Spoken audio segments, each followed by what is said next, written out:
Technology మీద మీకు ఇంత విస్తృతమైన అవగాహన ఉంది, కోర్సెస్ జావా, పైథాన్, ఒరాకల్తో పాటు మళ్ళీ అప్డేటెడ్గా ఉన్నటువంటి ఏఐ టెక్నాలజీ కూడా మీరు చాలా పట్టు తెచ్చుకున్నారు. ఎట్లా సాధ్యమవుతుంది? అంటే ఎవరన్నా క్వశ్చన్ చేస్తే ఇబ్బంది అవుతుంది అనుకున్నారా, లేకపోతే మీకు స్వతహాగా ఇంట్రెస్ట్ ఉందా? చూడు విజయ్, నా జీవితం విచిత్రమైన జీవితం. నేను మనిషిని కూడా విచిత్రమైన మనిషిని. ఎవరికి కూడా అర్థం కాను, అర్థమైనట్టే ఉంటావు కానీ ఎవరికి అర్థం కాదు.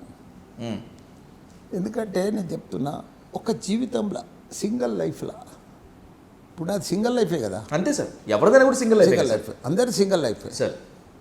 నువ్వేం, నేను ఇప్పుడు 72 ఏళ్ళు నాది. నేను ఏడికెళ్ళి వచ్చినా నీ లెక్క ఉస్మానియాలో పాస్ అయ్యి రాలే. నేనేం బీటెక్ కాదు, ఎంటెక్ కాదు, ఎంబీబీఎస్ కాదు, డిగ్రీ కాదు, ఏది కాదు. ఓ టీచర్ని కాదు, ఓ ప్రొఫెసర్ని కాదు, ఓ డాక్టర్ని కాదు, ఒక అడ్వైజర్ని కాదు. ఆర్డినరీ సింపుల్ మనిషిని. ఒక పాలు అమ్ముకుంటూ వచ్చిన, పువ్వులు అమ్ముకుంటూ వచ్చిన, బోర్వెల్ నడిపించుకుంటూ వచ్చిన, చిట్ ఫండ్ నడిపించుకుంటూ వచ్చిన.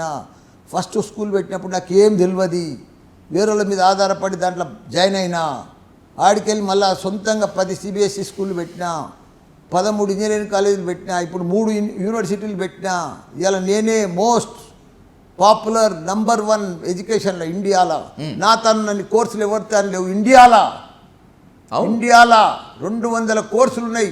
ప్రపంచంలో ఉన్న కోర్సులన్నీ మల్లారెడ్డి యూనివర్సిటీలలో ఉన్నాయి ఇప్పుడు.